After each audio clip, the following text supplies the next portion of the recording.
Todd and Erin morning stream, getpartdaily.com. Okay, I can't say it. We're going to tell you later about these and about the fact that Amazon has just recalled. There are some bad glasses. Bad glasses out there. And unless you want a seeing eye dog, and who doesn't like dogs, you might want to be listening about that coming up. Shall we go to the mountain? Okay, first of all, I think that we should mention that Taylor Swift crushed a wacky morning DJ. I'm excited to talk about that. Lottery, how to win it. Guaranteed. One guy did. Salt Lake County Sheriff, the new sheriff, is a woman. I'm so happy. Willie Nelson is alive and well. I thought he was dead. Well, no, I don't mean it in a mean way. It's the Morning Mountain Cam brought to you by Black Diamond Experts. That is electric plumbing, dead. heating, and air. I don't mean it in a mean way. I just thought he was... Like years ago? Well, yeah. It's been a while. I don't mean that in a negative way. All right, let's move on because this is actually very cool. 1,000 people gathered on the lawn of the Salt Lake City County building last night. This is a pretty cool thing. It was calls to thwart white supremacy, support communities of color, prevent neo-Nazis from ever convening in Salt Lake. And I had actually received a notice on our neighborhood bulletin board, digital board, that saying that... Do we have a picture of this? The neo-Nazis had actually managed to infiltrate the website. They're all different colors. Isn't that exciting? Who knew? What is going on in this world? It was interesting. I mean, there were two technically different ones, and more political leaders spoke at both. Cox, of course, Spencer Cox, our lieutenant governor, said, if you move towards violence, justice will be swift and certain. Don't make that mistake. He said, for the rest of us, let us lead with love. And there were really cool signs like your silence is your compliance, stop white terror, solidarity creates change. And that's really true. And it's basically everybody wanted to do something positive in regards to the violence. Saturday in Charlottesville, and the brutality of everything that happened there. Now, Attorney General Sean Reyes, who we both adore, made appearances. He told the first audience that as a son of immigrant parents, he would lay at night wondering if his family's home would be burned down because they weren't welcome in their neighborhood. And Rabbi Elena Schwartzman of the Salt Lake congregation said that she graduated from the University of Virginia 16 years ago. She's descended from Jews who escaped Nazi Germany. She has a 3-month-old daughter, and the violence made her too afraid to bring her daughter to hear her speech Monday night, because she wasn't sure that something would happen here. And the LDS Church released a statement Sunday that I thought that was really good. They said, violence illustrates the growing intolerance in our country. He said, people of any faith or of no faith at all should be troubled by the increase of intolerance in both words and actions that we're seeing everywhere. And they referred back to a speech that was given 10 years ago by the late church president Gordon B. Hinckley, who I adored, who said, those who disparage another's race cannot be considered true disciples of Christ. So it was an interesting series of rallies. Last female who spoke? That was the rabbi, Elena Schwartzman. Imagine what was going on. Her parents escaped the Nazis, and here they are, again. You know, it's been a really interesting year for this, and you see this in a lot of protests of people who have been through this 20, 30, 40 years ago, and they're protesting going, I thought we got rid of this crap. Yeah. I thought this part was over and we could do something else. Already. And it keeps popping up again. You told me a story earlier about a dad. Oh. Now, we told a story yesterday about the fact that there's a guy online, a guy on Twitter, who's collecting pictures of the Nazis and the white supremacists and stuff. Yeah, his handle is, yes, you're racist. And he's putting up portraits of each one and asking the question, does this person work for you? Is this your son, your husband, your daughter? Do you pray with this person? And all these questions, and some people actually have been turned in and have been fired. This one's pretty brutal. This gentleman saw his son's picture, I guess, in a very angry expression on his face, torches behind him on Twitter, and he wrote an open letter to the media, and this is what he said. Imagine. He said, my name is Pierce Teft, and I'm writing to you all in regards to my youngest son, Peter Teft, who's an avowed white nationalist, who's been featured in a number of local news stories over the last several months. On Friday night, my son traveled to Charlottesville, Virginia, and was interviewed by a national news outlet while marching with reported white nationalists who allegedly went on to kill a person. I, along with all of his siblings and his entire family, wish to loudly repudiate my son's vile, hateful, and racist rhetorics and actions. We do not know specifically where he learned these beliefs. He did not learn them at home. He said, I've shared my home and hearth with friends and acquaintances of every race, gender, and creed. I've taught all of my children that men and women are created equal and that we must love each other all the same. Evidently, Peter has chosen to unlearn these lessons, much to me and my family's heartbreak and distress. We've been silent up until now, but now we see this was a mistake. Sorry. It was the silence of good people that allowed the Nazis to flourish the first time around. And it's the silence of good people that is allowing them to flourish now. Peter Taft, my son, is not welcome at our family gatherings any longer. I pray my prodigal son will renounce his hateful beliefs and return home, and I will gladly lay out the feast. His hateful opinions are bringing hateful rhetoric to his siblings, cousins, nieces, and nephews, as well as his parents. We wish that we were not guilty by association. None of his beliefs were learned here at home. We do not, never have, and never will accept his twisted worldview. My son once joked, the thing about us fascists is, it's not that we don't believe in freedom of speech. You can say whatever you want. We'll just throw you in an oven. Peter, you will have to shovel our bodies in the oven too. Please, son, renounce the hate and accept and love all. Can you imagine being the dad? I mean, everything you've tried to teach our kids. Right. Everything. And have to write that letter. I've watched some people on CNN, some guys who had gotten caught up in it and were white supremacists and were just like, I mean, gung-ho, shaved heads, boot stomping, you know. And they were on CNN, but they realized what they were doing and it's changed. And they Really? Changed. So they'd actually talked to reform members of Yeah. the They neo-Nazi said, groups. what happened? He goes, I have no idea. He goes, I just started getting into it. And next thing you know, is my social clique. Next thing you know, I was shaving my head and discriminating and being a bigot and all this stuff and beating people up. And he was there, and I was amazed. And, you know, he's like 35, 40 years old. That takes a lot of courage to have to admit that now. Oh, my gosh. And it was amazing. So hopefully some will turn, but good grief.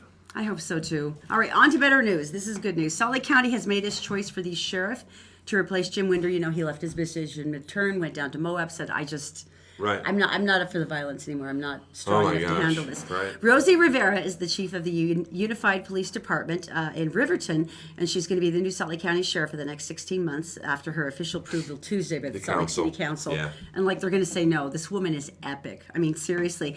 This is going to make her the first female and Latina to fill the position. She goes, it's going to be a smooth transition, she said. We're going to ensure that there's equal rights, equal justice, and equal opportunity for everyone.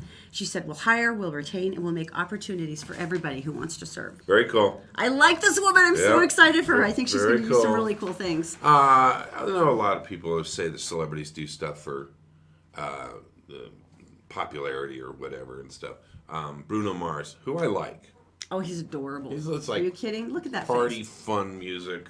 Anyway, so he's in Michigan. He was doing a show outside of Detroit, and he decided, you know what I'm going to do? I'm going to drop $1 million on the Flint water issue.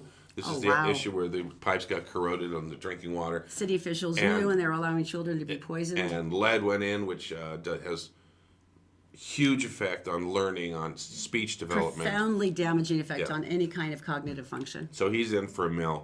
And other stars are going and helping out as well, too. Anyway, I thought that you got to admire that. And didn't he throw a concert and he said, just come by and donate some money if you can. He said, you're welcome to come to the concert. I just want you there. Dave Chappelle also did $50,000 when he couldn't make the fundraiser. That's very cool. Just, you know, helping each other out. All right. Speaking of celebrity, this just makes me excited because Taylor Swift had to go through a lot. She was only 23 years old 3 years ago when she did a radio meet and greet in Colorado. No, this is the butt. 23. And this 51-year-old wacky morning DJ scumbag named David Mueller reached up underneath her skirt and grabbed her bare bottom, squeezing with his hand, and she's trying to get away from him, and she didn't want to freak out any of her fans and lose it. Right. And she's also 23, and this 51-year-old scumbag's grabbing at her. Right. His girlfriend is on the other side of the picture, and she's got her arms up. She can't even knock her arms away. Classy. The jury just returned a full verdict for her. Oh, really? I can't wait to see how much. Completely repudiated How her. How much? And, you know, he had tried to sue her for $3 million, claiming he had lost his job because of her. She wanted a symbolic $1. I'm like, girl, you should at least make me pay your attorney's fees. No, but she was amazing. She said, I'm not going to let you or your client make me feel like this was my fault, because it isn't. She said, I'm being blamed for the unfortunate events of his life that are a product of his decisions and not mine. At one point, Mueller's attorney pointed to a photo of... I'm sorry, I've seen the photo. You can tell what he's doing. You can see the sleazy expression on his face. And his attorney had the nerve to go, well, you can see the front hem of your skirt's not raised, so he couldn't. And she goes, my bottom is located on the back half of my body. And afterwards, Mueller had the nerve to call her cold. Well, she's cold and unfeeling. And she said, I have an uncanny ability to elicit new types of criticism. Sorry, if you think that her suing you for assaulting her sexually is cold, then that's... Wow, I hope I'm cold and horrible too. So anyway, it was neat. There was a lot of really positive response. I'm kind of disappointed. On Twitter, Kesha said, I support you always, especially right now. You know, she had her own sexual harassment suit. Right. And one was really disappointing. Several other singers like Rachel Platten and Nelly Furtado said, I've been in several radio meet and greets where radio staff attempted to cross the line. Oh. That makes me feel so good about the industry that we just came from. Right. And you were never that guy, but I put up with endless amounts of sexual harassment before we got together, and I feel kind of bad now. I was telling a friend last night that it stopped instantly when you and I got together. And it's kind of like, I feel like I kind of hid behind a man, but it was nice not to have to put up with that crap anymore. Right. But there's a myriad of guys who think that behavior is appropriate. And you were never that man. I don't think a lot of men understand the pressure on a day-to-day basis, about that. Well, I remember one of the receptionists that we had over at Media, Broadway, I said, I suddenly realized, because she used to dress up, right? Mm-hmm. She looked really nice. Really pretty. But she was dressing up to be at the office, not the transition from her house to the office. And that's where she fell into that where she was being observed, you know what I mean? Hooting and hollering, people not calling. Not by friends. And her job was to get to work without being, catcalled and put in that situation. It's incredibly Which I didn't even think about, unfortunately. That's because you're a decent human being and you don't treat women like well, that. But anyway, good for Bruno Mars. I'm so proud of Taylor Swift that she stood up to him and went, no, we're not gonna do this. And I'm glad, and I hope he languishes in obscurity for the rest of his miserable life as a clerk at 7-Eleven. I'm a little disappointed. In what way? Because she should have said, okay, I want his toaster. If you're gonna do it, make it fun. You got a weed eater? I'm taking it. I mean, something obscure, One of his hubcaps on his car, just 2 of them. And then, I don't know, it's just such a great opportunity to make him a goof. Something really random and weird, something troubling. Your eyebrows. I just want your eyebrows. Shave them off. Not shave, we're going to wax them. Laser hair removal. You'll never have eyebrows again. Okay, this is a great thing. And this NASA, show me an outer space shot, would you please? That's outer space. The space station, and this story has to do with the Russians. There's 2 cosmonauts up there. Okay. Yeah, and his name is, we're going to call them Bob and Chuck. Okay, so Bob and Chuck are Russian, and they are going into space, and they are going to show a spacewalk. The entire thing. That would be cool. It'll be really cool. Yeah, I'd love to see that. Except for, it's going to be 6 hours long. So some of the drama does wear off after the first 20 minutes. I won't watch a 3-minute YouTube video. So you're going to get there's going to be a lot of this. Okay, so it's like, whoa.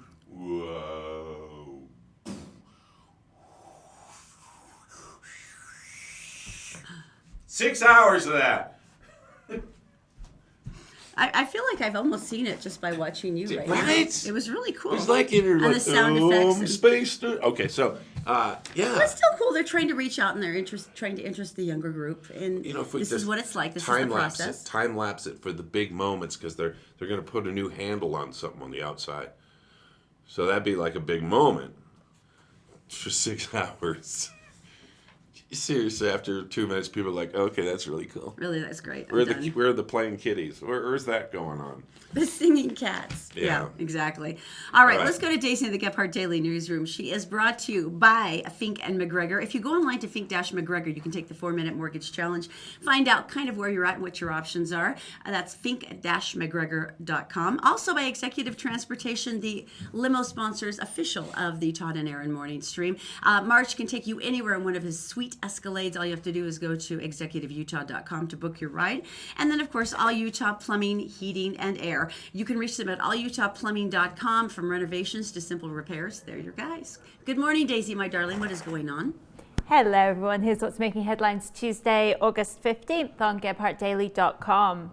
A body found Sunday in the waters of Mill Creek has been identified as that of missing American folk man Paul Swenson. Swenson, a husband and father of an infant daughter, disappeared more than 2 weeks ago after leaving his home for a meeting in Salt Lake City. He had not been heard from since. A statement by the South Salt Lake Police Department said Swenson's body was positively identified by the medical examiner's office. The cause of death has yet to be determined, but police no longer suspect foul play. It was emotional light in downtown Salt Lake City, where thousands attended an anti-racism rally at the City County building. The demonstration was prompted by the deadly turn of events in Charlottesville, Virginia last weekend, and the seeming reluctance of Donald Trump to disavow the white supremacists who organized the neo-Nazi rally there. Speakers in Salt Lake stressed the importance of unity and resistance in fighting a rising tide of racial intolerance in the U.S. in the wake of Trump's election. A second, smaller rally was held by Republicans on the steps of the Utah State Capitol earlier in the evening. And law enforcement agencies from across Utah are taking part in a major crackdown on drug dealers in Salt Lake's Rio Grande area. 100 officers from Salt Lake City, the Utah Highway Patrol, and Unified PD took part in Monday's state-sanctioned police action.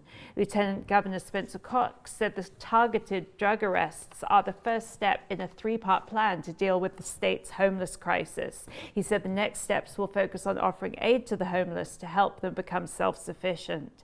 And now let's look at the Wasatch Front forecast, where you can expect a bit of a cold snap Tuesday with high temps only hitting the upper 70s.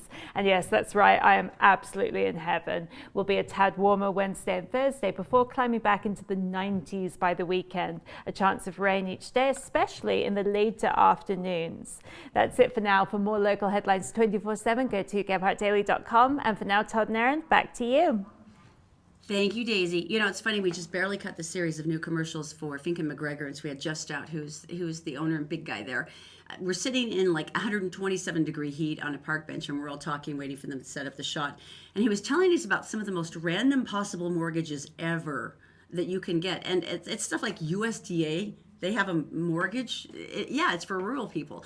There's a couple of different ones for veterans that they may or may not know about. There's a couple that really pretty much everybody qualifies for. You can buy a house with a 6.0 credit score.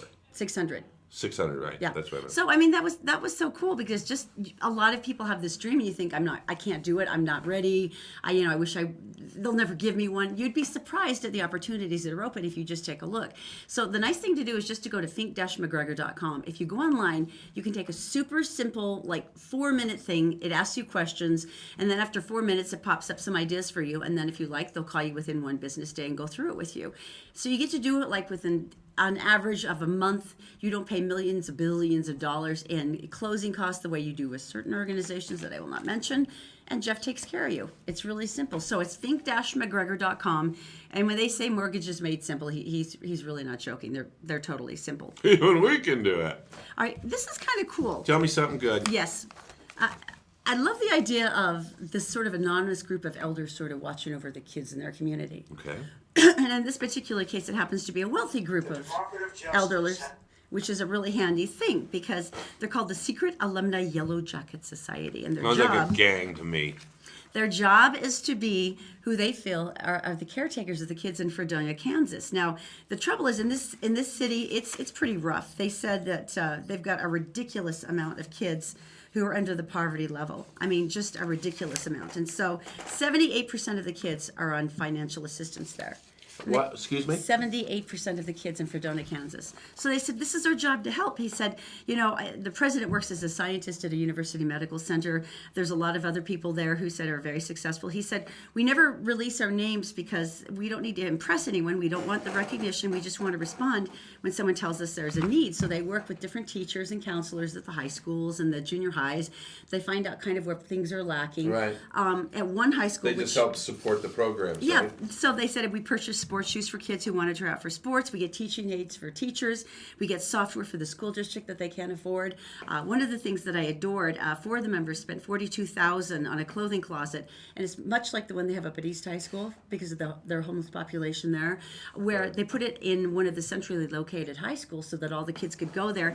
And they wanted it to be a cool place, like well organized and decorated like a store, and then give the kids items that they needed to go and be confident. And we've talked about this a million times before, that if you look like the other kids, if you feel like you fit in, you're going to stay in longer. And I know about individuality and be yourself and blah, blah, blah, but that's hard to do if you're wearing a pair of pants from the 70s. And you're living in a car. Yeah. And so I adore the idea of what they did here. But they said our goal is, they said, the only reason we talked to the media, because they got contacted, is we're kind of hoping that maybe elders in other cities will step up and do the same thing.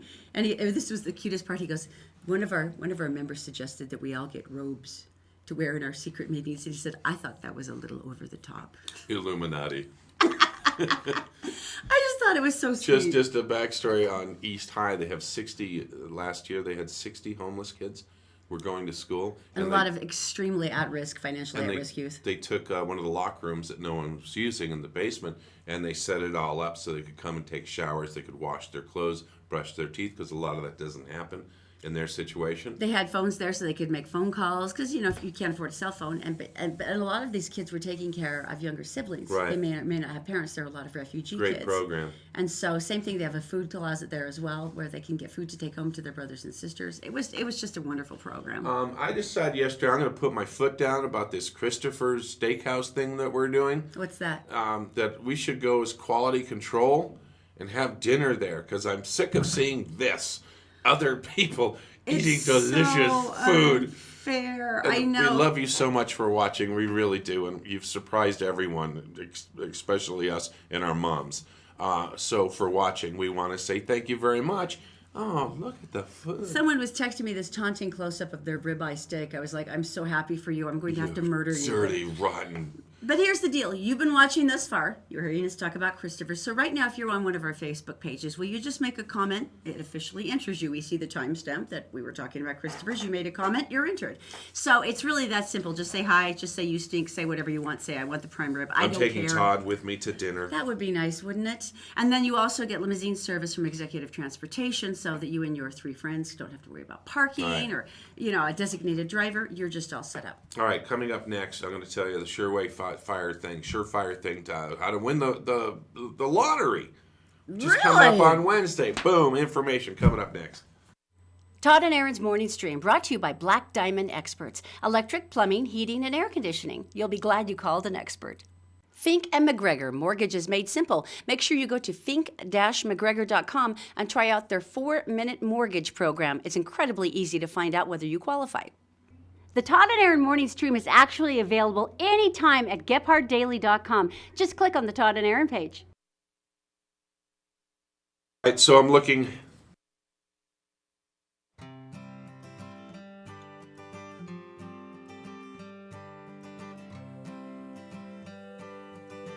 All right, so I have in my hand the information you need to win the lottery. It's going to be drawn on Wednesday evening. Yes. And haven't it's had like a winner yet. 340 or something. $7 bazillion. It doesn't matter. Anything over 3. Really? Anything over 100 million? I'm like, we're set. Thank you. That's all we need. Paul just won $1 million. Get out. He won $1 million. How did he do it? $1 million's not bad. No, I can live with that. Well, it's very simple. He's a Michigan guy, and his flight got canceled. Okay. That's pretty much it. His flight got canceled. What Here does he that is. mean exactly? He's got a mail. So basically, his flight got canceled, so what did he do? He said, screw this, I'm going to rent a car and drive home. And that's what he did. Oh, okay. And he stopped along the way. Oh, he had to get gas and snacks. And he picked up some snacks and a lottery ticket. We always do that when we're in a state where they're at, just because Zoe and I like to scratch them off. You know why? Because we like to donate playground equipment to schools everywhere that they have lotteries. That's really noble, baby. That's what they do there. Erin is always, when we do the scratch things, you are honestly always surprised you don't win. I'm genuinely offended. I purchased the tickets. I purchased them. Why didn't I win? Because it's a lottery. You can so tell I'm from Utah. It's so sad. Really, the first time we went back to Boston, I was so angry, and he's looking at me like, what is wrong with you? But you don't just buy a ticket and win something. I'm so from Utah. It's not like one of those school fairs where you have the fishing rod, you put it over the blanket, and then on the other side someone attaches a prize to your string, and it always works. It's not like that. Fine. All right, so we're going to go buy tickets today. Yes. And we are going to go. Road trip. Now, this is important. Do you go to Idaho? You go to Evanston. And as we've been told by an expert at this, you go to Evanston. And the reason is fireworks. Besides that, cheap booze. You cannot. You can be anonymous. Meaning, once you win, you don't have to do the big. You have to stand like that guy did with a big old check. So that all of his friends can come out of the woodwork and ask for a loan. Oh my gosh, they're waiting for you when you get home.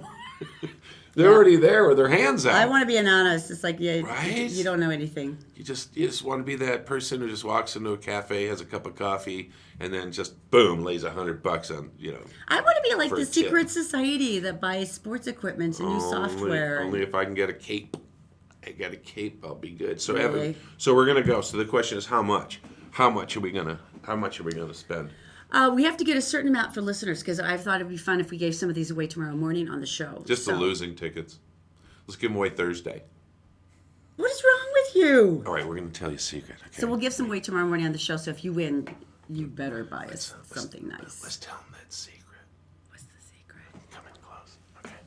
So here's the secret. Okay. If you go to Evanston and everyone goes to that Maverick store right there on the corner, and there's always a big long line. You can hear me, right? So there's a big long line. But if you go down the main street and up onto the hill, and just over the hill on the right-hand side, there's a hotel. And in the hotel, that's right, there's a bar. And before you enter liquor store. The bar, there is like a coat closet, and they sell the tickets there. And we went there, and there wasn't even a line. There. Nice. Don't tell anybody. So how much are we going to buy? We just cracked 1.6 million views of the show, right? So probably a few people might have heard that. Yeah, we're going sooner than they are. Okay.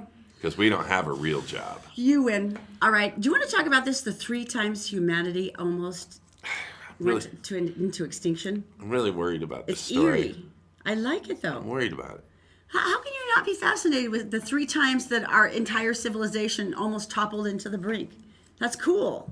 Because I think it's heavily scientific as opposed to entertaining. Maybe we have a lot of smart monkeys in the audience who feel like they would be capable of understanding this. Coco like kitty. All right, so here are the men. Here's men through evolution. There you go. All right, so basically here are the 3 things that almost killed off the human beings off the face of the earth, which means we wouldn't be here right now. All right, 1.2 million years ago. Okay. Basically, this is we were exclusively Homo sapiens. All right, so Homo sapiens, and what happened is we started spreading out too far. Okay. We were adventurous. We started going. So the gene pool got kind of weird, and all of a sudden, the next thing you know, there's no standard, right? And then so it keeps getting there was only 18,000 breeding people at the time.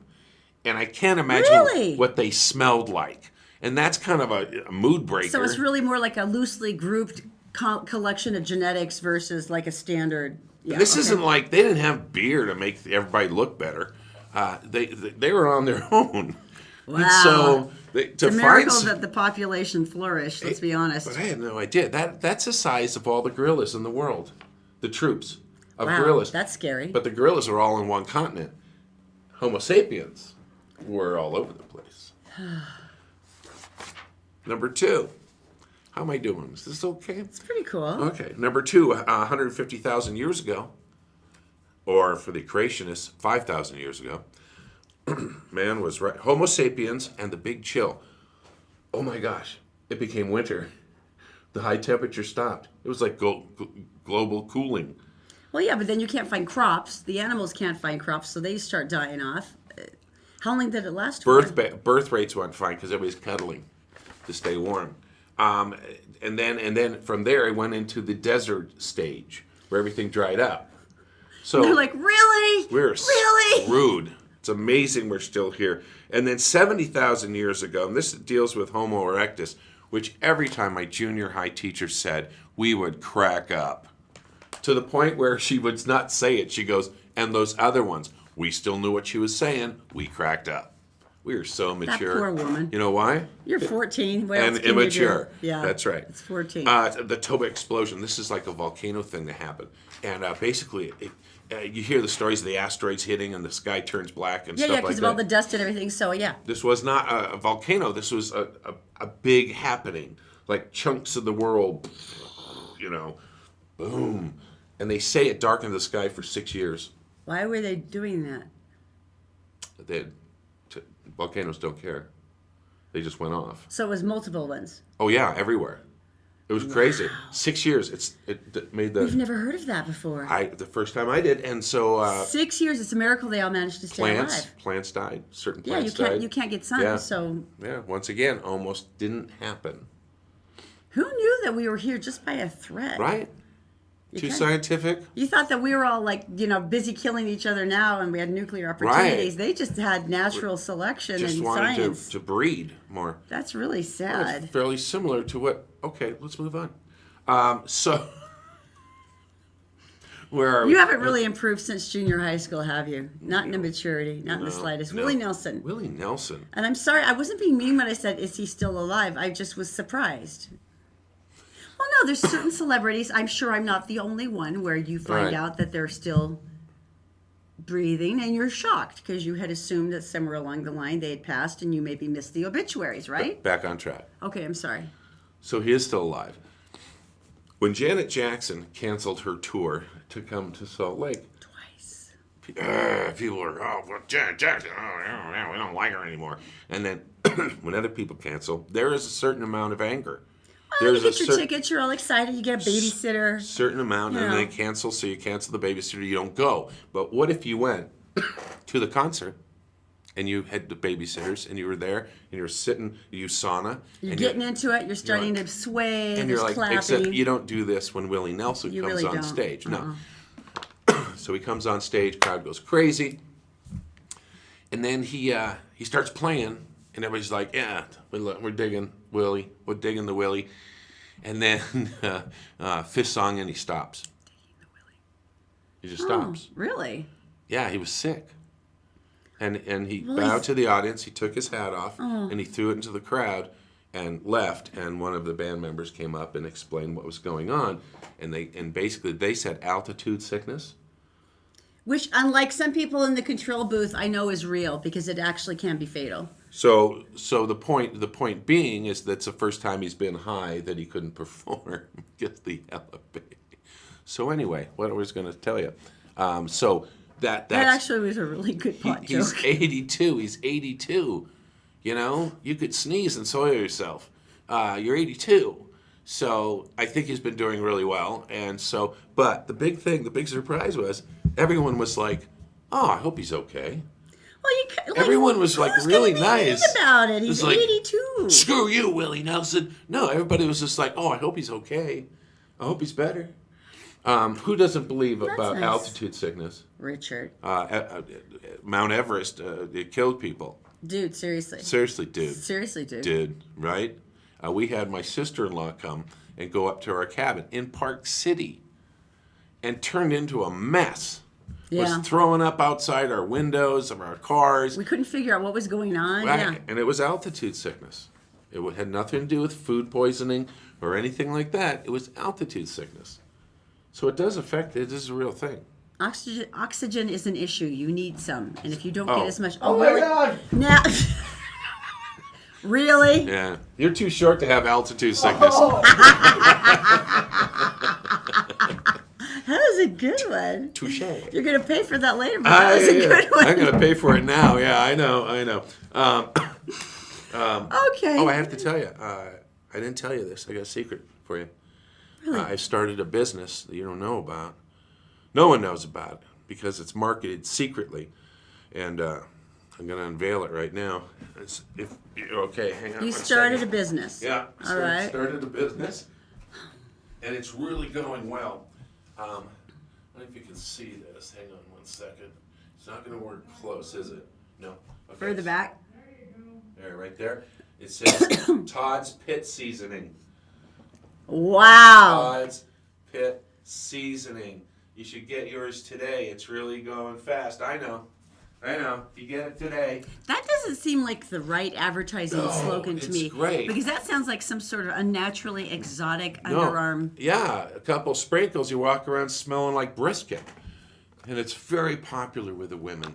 So I'm going to say Todd's Pit Seasoning right there. I'm going to put that right there, product placement. There you go. All right, what do we have coming up? Oh, by the way, Jill and Wendy say that their video keeps buffering, guys, just so you know. Maybe Sorry it's about them. that. And April says she wants to try your seasoning. She's very excited about that. Excuse me as I get You'll walk around smelling like beef stew with extra garlic. Okay. Coming up next, what happens when you find out that you're just the first of 6 women who have been invited out on a date by the same guy in the same night? In the same night? It's pretty freaking epic. We'll tell you next. We're brought to you this morning by Executive Transportation. Elegant service, professional style. Go to executiveutah.com. And All Utah Plumbing. Your home deserves the best. 24-hour emergency service at allutahplumbing.com. Did you know you can catch the Todd and Erin morning stream any time of the day or night on Facebook, YouTube, and SoundCloud, and GephardtDaily.com? That was sweet. All right, that's nice. Carol said, okay, yeah, I'll jump. Where can I buy the seasoning? Todd's Pit Seasoning. It's pits in a can. Do you want to buy it? Really? How many people want to buy it? It's not really yours. It's not like you're getting the money. They don't know. I could mark it up 10%. Bank. All right. I want the story to be savored and enjoyed by women everywhere because we've all had these kind of dates. And actually, guys, you've had these kind of dates too. Okay. Lizette Pliant turned 26 over the weekend, and when her friends caught her texting her cheating ex-boyfriend while they were out celebrating, they said, we are going to take matters into our own hands and we're going to find you a new boyfriend. There'll be none of this nonsense. So they found a really nice random guy in the bar who was a normal-seeming dude named Justin. Justin bought Pliant a drink, and they made plans for a follow-up date in Washington, D.C. on Monday. So when Pliant met Justin at the bar where her friend Kyle is a bartender, he told her that he had friends meeting him there at 6:15, and she'd been there at 6. She went, oh, okay, sure, that's fine. And she was kind of thinking things weren't really going that great anyway. This guy was definitely not much of a feminist.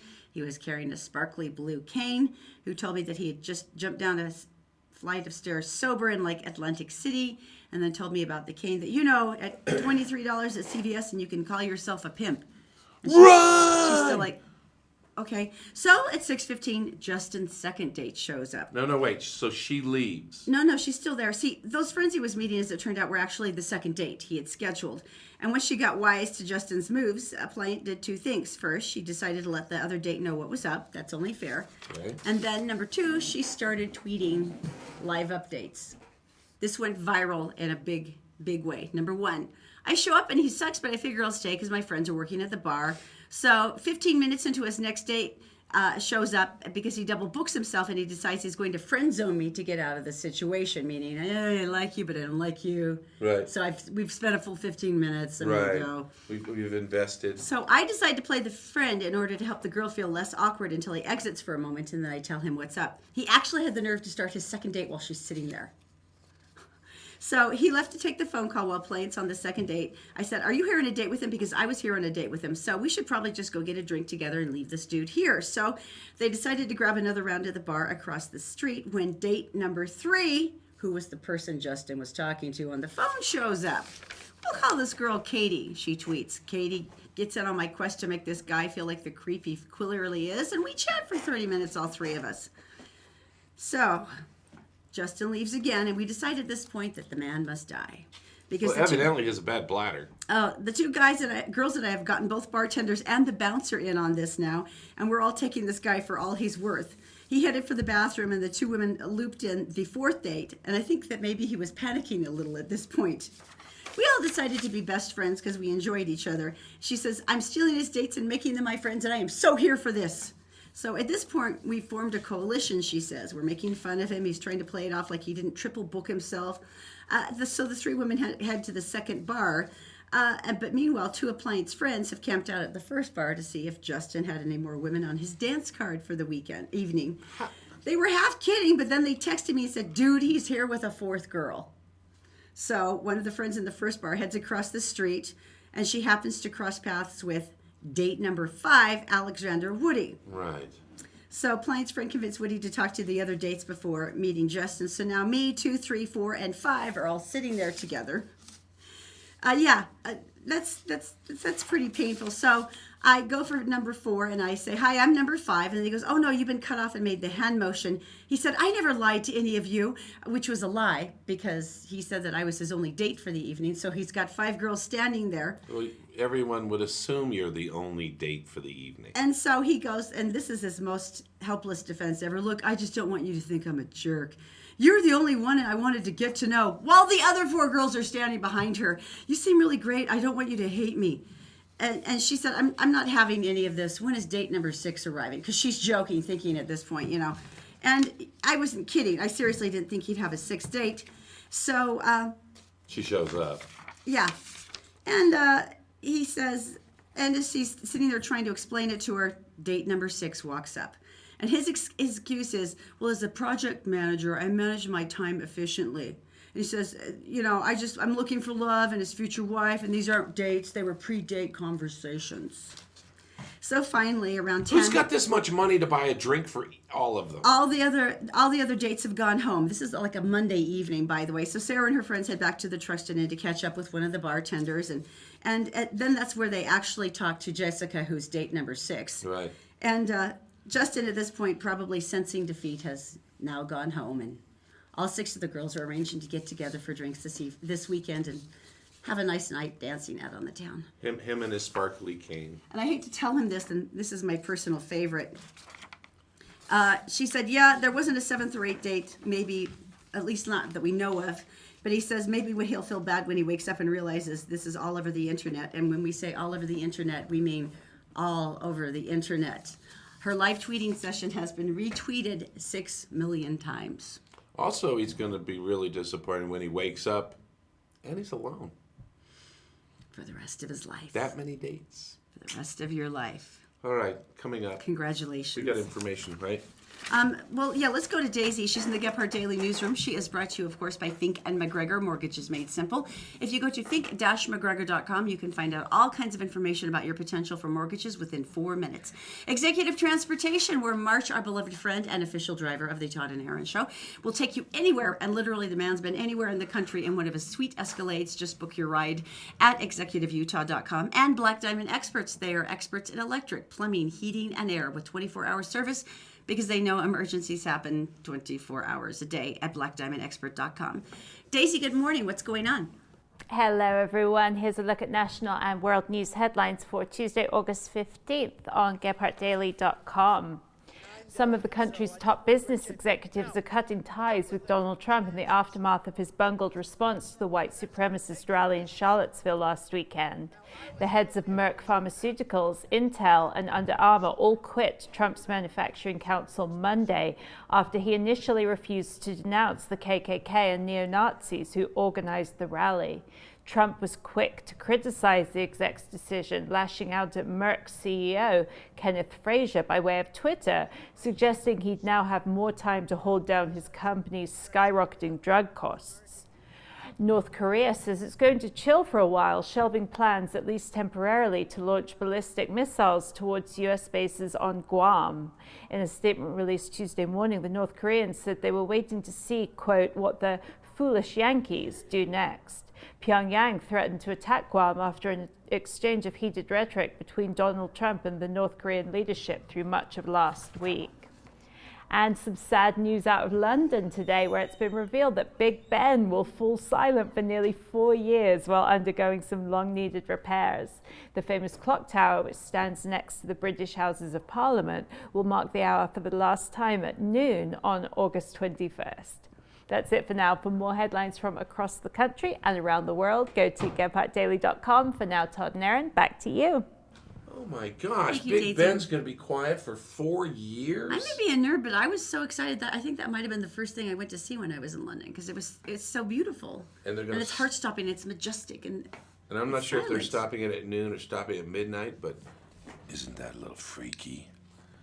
4 years, they're doing some maintenance. Really, you have to go conspiracy theorist on this? That's a lot of maintenance. Apparently isn't it? so. It's a very, very old clock tower. 4 years. But it is kind of sad.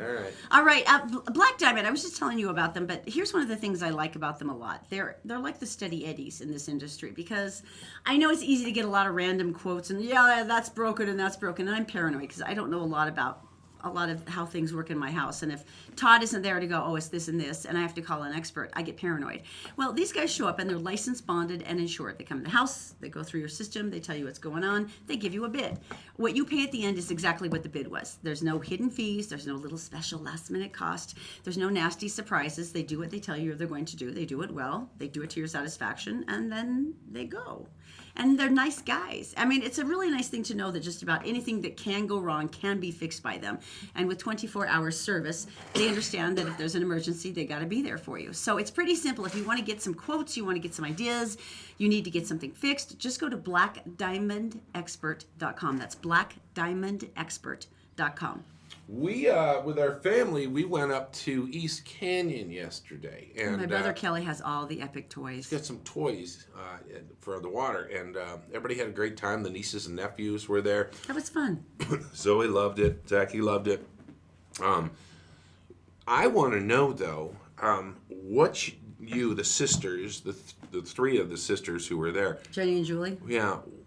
What the hell did you do to your brother that made him so mad when you were growing up? Because Kelly's driving the boat, and he puts the three women, on one of those, a tube, basically. Those big, gigantic floating tubes where you can get three of you, and there's little seats you hold on. Right. And it's like he was trying to kill them. Pretty much, yeah. You guys spent more time in the air than you did on the water. Can you explain? I mean, it was... Well, I come from a family of 6 kids, and we were the 3 youngest. And Kelly was always like the cool one. And so, but if you wanted to keep his attention for longer than 30 seconds, you had to let him torture you. So, like, we would have to jump off the really high cliffs down at Lake Powell. To play with him. Yeah, if you wanted to go snowmobiling, it had to be through, like, a barbed wire fence. You know, you got to do these things in order to, you know. And so we were kind of basically used to the torturing all the way growing up, and I didn't realize it was really upsetting until we came back to the boat, and you're like, he was trying to kill you! And I'm like, oh, no, that's just Kelly. Snap your head off. That's just Kelly. That was really intense, though. I had forgotten that. I lost feeling in my hands for a couple of minutes. You know what's so funny, too? That, you know, when you're back in the wake of the boat and it's all smooth and all good, the women, the girls, would be sitting there and actually saw one, and we're still going, and we're about to do something crazy. And I remember one of them just going like this. That was Jenny, just inviting it. Just inviting the flip. He's doing this to torment him. So the things would get worse, which I didn't think was possible until then. And just when you thought it was over, it wasn't. Yeah, we took air. That was bad. So coming up... I'm sure other siblings do this. Aren't you willing to do just about anything to keep, so that your brother will still pay attention to you? So you can hang out with your Nothing changes years later. It just doesn't. Oh my gosh, I thought you were dead. Us with no insurance. Why do you think I took off my wedding rings and everything and gave them to you? Like, and I went, oh, it's over. She's going under. Coming up, Eclipse, danger from Amazon. Amazon.com? We'll tell you next. We're brought to you this morning by Executive Transportation. Elegant service, professional style. Go to executiveutah.com. And all Utah Plumbing. Your home deserves the best. 24-hour emergency service at allutahplumbing.com. Did you know you can catch the Todd and Erin morning stream any time of the day or night on Facebook, YouTube, and SoundCloud, and GephardtDaily.com? You shifted that back? Oh, no. It's Eclipse talk. Ready? We're scientists. Go. All right. So I can't see you. We really are going to have to find that actual photo that we wear the Eclipse glasses and do that. So I'm looking at my glasses, and it says ISO, which is a stamp, but could be faked. And it tells you where they're from, gives you a phone number. So when you go blind, you can call ask someone else to dial it for you. Siri, call 866. So basically, conforms to the transmission requirements of filters for direct observation of Yeah, the sun. it's a federal measurement. Well, it's scary. The John Moran Eye Center is recalling solar eclipse glasses after Amazon.com said it was unable to confirm, after all, that they came from a reputable manufacturer. As a matter of fact, the center was notified Sunday along with buyers across the country. Good for, by the way, Amazon.com. Yeah. They recalled a slew of the solar eclipse glasses that were sold on their site. They said, we didn't receive confirmation from the supplier that it was from a recommended manufacturer, so they're recommending you not use the product to view the eclipse. We'll pay all your money back. Nice. They said, we're just concerned because it's an abundance of caution, just because eye damage can be so severe. The Moran Eye Center is asking anyone who received a free pair of these solar eclipse glasses from its organization to discard them unless they have the Clark Planetarium label. Apparently those conform to the standards. Right. Anyone who purchased a pair for $1.50 from a Moran optical shop can return their glasses or the receipt to the location to get a full refund. Now here's the thing that is important. If you do want to make sure the glasses you have are safe, you can find all of the recommended vendors on nasa.gov. So you want to go and just double check and make sure that your manufacturer is on the list, and ours is, by the way. Here's the scary thing, is that when you go and buy them, you don't just buy ones for you. You buy ones for your family. Yeah, for your kids. And if you're throwing a party, maybe you'll get 20 pair. And you can imagine, it's like you're the one who brings the bad potato salad to the family gathering and poisons everyone. Pretty much everybody's in the ER because of you. Except this lasts forever, so I would check. Once again, nasa.gov, just check and make sure that the label on your glasses is one of the recommended manufacturers. They're $1.50. It's not like they're going to charge you more for the right glasses, but just double check. Good for Amazon. Good for I Amazon. know, I'm kind of proud. And for Moran to bring it up. Professor BYU says that we're screwed with our apps. Well, think of your instant messaging apps, and there's a bazillion and 9 of them. And how safe are they? Now, this is interesting. On the bright side, there's a new BYU study said that the IM techniques are more secure than they used to be, but there's still a gaping hole that could leave you at risk without taking extra steps. This is from a PhD student who actually spearheaded the recent study, like Facebook Messenger, WhatsApp, Viber. They allow you to send encrypted or secret messages. But the problem is those conversations are still way open to hackers unless you take the time to determine that the person on the other end of your message is authentic. Because it's very easy for hackers to slip in and then intercept the message. Now, it was interesting. He was showing how to check on the security keys on both ends of the conversation to make sure they match up. There's lines and lines and lines of numbers making up those keys. And he says you literally have to read all of the numbers to the other person. They have to be looking at their phone and say, yeah, those numbers match the numbers on my phone. Yeah, he said it can take up to 11 minutes. Yeah, that's going to happen. To match up all the numbers. Yeah, that's going to happen. So at this point, they're saying... You're screwed. Yeah, he said, number one, at this point, don't send any really serious information. Don't send bank account numbers or PIN numbers or personal phone numbers to other people. Or pictures of your butt. Yeah, just don't send personal photos. He said, don't send anything you really wouldn't want anyone else to see. Right. He said, encrypted is nice, but it's not guaranteed, which to me sounds like a really sort of flattening, deathly statement. It's nice, but it's not guaranteed. You know my favorite thing about cell phones? I'd be sending pictures of my cat, and that's about it. Here's my favorite thing about cell phones. And somebody says, oh, I got a picture of something I want to show you, right? And they pull up the picture. And that moment where they don't want you to swipe because they don't want you to see anything else. Just hold it back. And so you just look at the cat. Yeah, you hold it like, okay, I asked to see it. Do you want to see this one? Yeah, I want to see that. Here, I'll show you this. Let me see that. Let me. You can just see it here. And people get so nervous, and it's just great. And it's like, oh no, I'm just going to warm up the thumb here and get going. There's that moment. Flick. There's that. Haven't you ever accidentally swiped though, where it just swiped and the next picture was not great, and you see their expression? Right, but it's a lot of fun. Speaking of scams, now what is this scam? This is called the grandparent scam. Uh-oh. And that just seems rude. Oh, the elderly are always at risk for ripoffs. I hate that. 85-year-old man followed the caller's instruction. The caller said that his grandnephew was in serious trouble, and he needed $4,000 being in a traffic accident. The 85-year-old man said, this doesn't sound like my great-grandnephew, whatever. And he goes, that's because I was in the accident, Grandpa, and I'm not feeling good. I'm a little dazed. And this is what can I do for you? And he goes, I want you to go to Best Buy and purchase gift cards. And then I told Green to say, if the store manager even tries to ask you why you're buying them, he told him what to tell the manager, because the managers know that this is a scam, because people don't pay fines or hospital bills with Best Buy gift cards. Target's another big one. Target, the store, department store, people will go in I'm there. sorry, if I were a Best Buy manager and someone came in for $4,000 in gift cards, I'd be wouldn't going, give it to them. Are you sure let's talk this through. I go home with them and get that person on the phone. Wow. Right? Yeah. And are grandparents falling for this? Yeah. Because they're not as familiar with... Enough that it has become a major problem. Oh, here's the other one.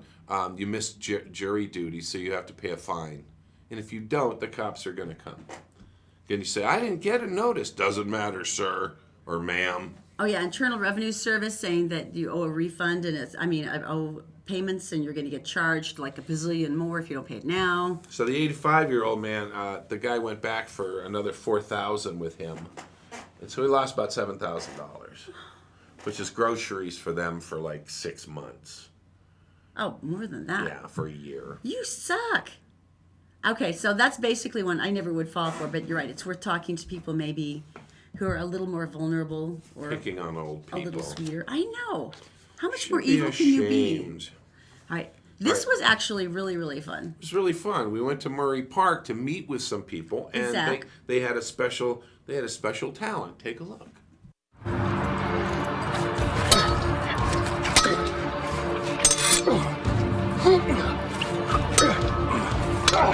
All right, guys, come on. You're gonna make us look bad enough already. Can't guys. we all just get along? All right, introducing Zach, of course, associate professor down at Salt Lake Community College. And Joe, where do you teach, Joe? I am the head of the theater and the film program at Skyline High School.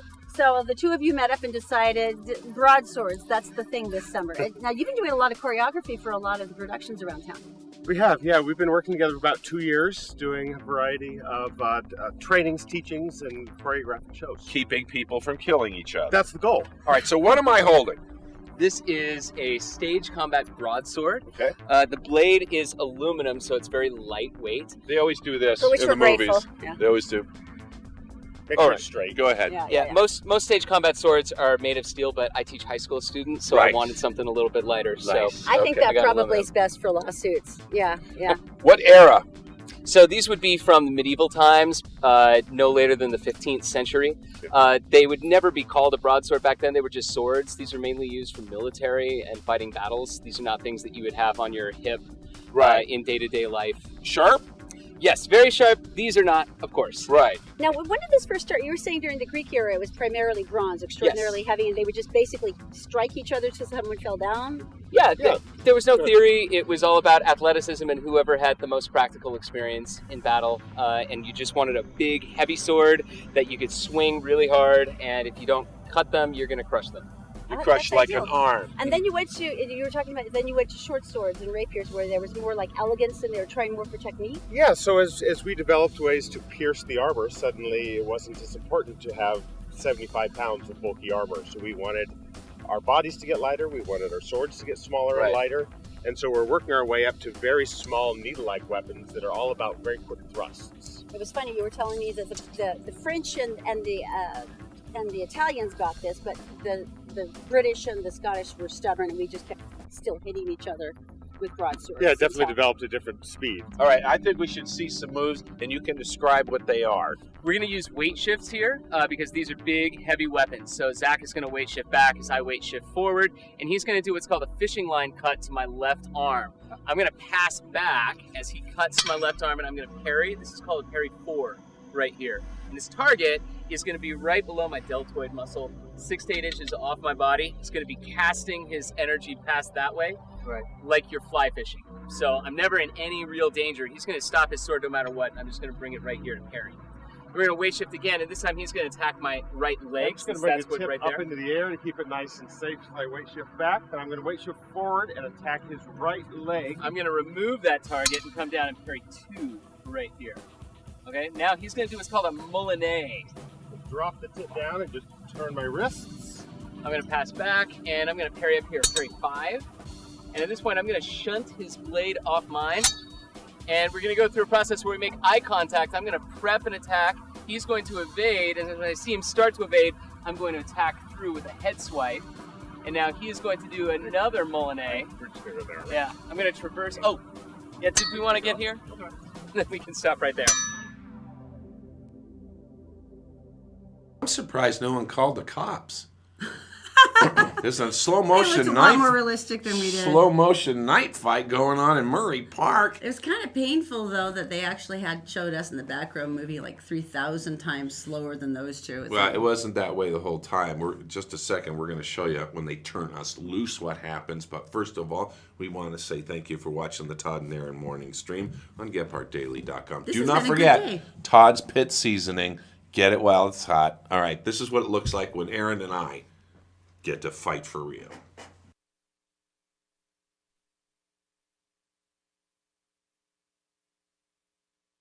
I'm going to weight shift forward as if I'm looking for an opening to attack him, but I don't see any, and he is prepping an attack, so I'm going to start passing back. So I'm going to bring my front foot behind me as he passes forward, and he is going to cast that blade past me. Okay? So I don't need to parry just yet. Yeah, there you go. So I'm never in any danger. The energy's all going out that way, and I just bring the strong part of my blade, which is the fort, right up against the foible of her blade. Right. So your blade's in 3 sections. Top up here is the foible. That's the offensive part. That's what you want to target me with. And then the bottom part down here is the fort. That gives you the most leverage. Got it. Okay. So we're parrying foible to fort. He's going to prep another attack. Step up to the sky as I weight shift back again. Oh, I still have the advantage, so I'm going to pass forward. And this time he's cutting to my leg. So you're coming around the other You're side. There you go. Okay. And just right here. Okay. There you and go. again, he's casting that energy pass. This time the target is just below our pocket. So perfect, right there. And then we bring the fort of our blade down here to meet his foible again. Okay. Okay. This time he's going to go for our head. So he's going to do a Molinet, which means little windmill. And straight So it's like cream sauce. I pass back, and I bring the fort of my blade up. So up and above and in front of my head right there. Okay, we're going to shunt by just moving our blade off to the side, knocking her blade away. And that's a satisfying flippy sound. Yeah. And we're going to prep a head swipe up here by our head. Got it. We're going to make eye contact with our partner as we prep. He passes back, we pass forward. He ducks, and we swing through where his head was. Remember the was, honey, when you're swinging, And please. keep your eyes up at him in case he misses. That's And when you slice, keep your hand palm down the entire way. Cool. All right. That's really cool. All right. You want to try it one more time? No, freestyle. All right, you guys go over here. All we right. have to be at war. I'm not going to do the dishes anymore. Have you know that? And clean up the dog poop in the yard. No. You have to come back and be mean. Well, no, you're going to because I had to pick it up for the last 3 times. All right, that the I had fight's to throw on. up. Stay This here. Is disgusting. Come on. This is the way we do it. What is up with that crap?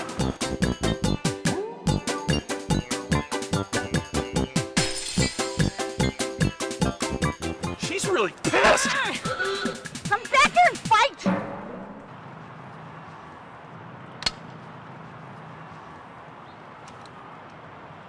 Why did you do that? Because you won't stop yapping about the dishwasher. It's finally time. I'm sorry. You know what this means? This means you're going to have to take care of the kids yourself. Oh, go get a medic. Oh, it hurts coming out too. Oh, yeah. Oh.